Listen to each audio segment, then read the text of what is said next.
சாப்பிடாம இருக்கீங்க? நீங்க வந்தா நான் கவனிக்கவே இல்லை. எப்போ வந்தீங்க?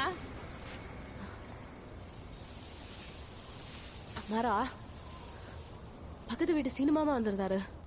அவரை பையங்க ஐஏஎஸ் எக்ஸாம் எழுத கோச்சிங் சென்டர்ல சேரணும்னு சொல்றாங்களாம். ஆனா அவர் நீங்க சொல்லி கொடுத்தா நல்லா இருக்கும்னு நினைக்கிறாரு. நீங்க என்ன சொல்றீங்க?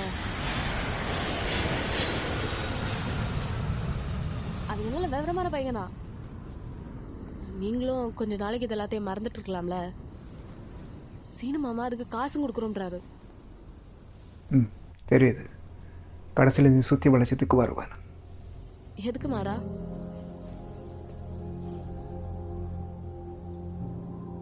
இப்போ என்ன உன் காசில் என் பொழப்பு நடக்கிறது குத்தி காட்டுறியா? நான் என்ன அப்படியா சொன்னேன்? உனக்கு கடைசிக்கு எவ்வளோ காசு தரேன்னு சொன்னா உங்கள் சீனு மாமா. பசி வந்து என் பொண்ணு வளர ஆரம்பிச்சுடுவான்னு உங்க அம்மா சொன்ன சரியாவே போச்சு. ஏய், நான் ஒன்று முட்டா பாயில. உங்கள் அம்மா மூஞ்சியில் ஏதாவது சொல்லிட்டு போயிட்டேன்னா வரும் வாயால. இப்போ எதுக்கு என்கிட்ட சண்டைக்கு நிற்கிறீங்க? அடுத்து என்ன செய்யலான்னு யோசிப்போம் மாறா. ஓ, அடுத்து என்ன செய்யணும்னு யோசிக்கணும்ல. அது ஏன் இந்த மரமட்டையில கலங்காம போச்சு?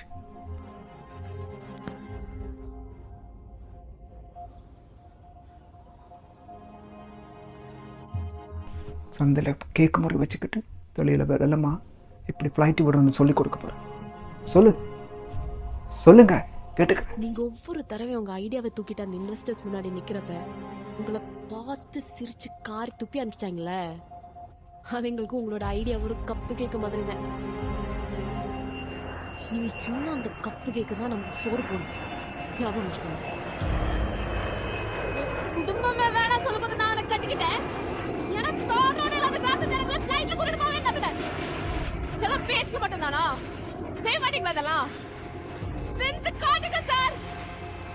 நான் அப்படி தோத்து போன மாதிரி உட்கார்ந்து நினைக்கவே மாறா.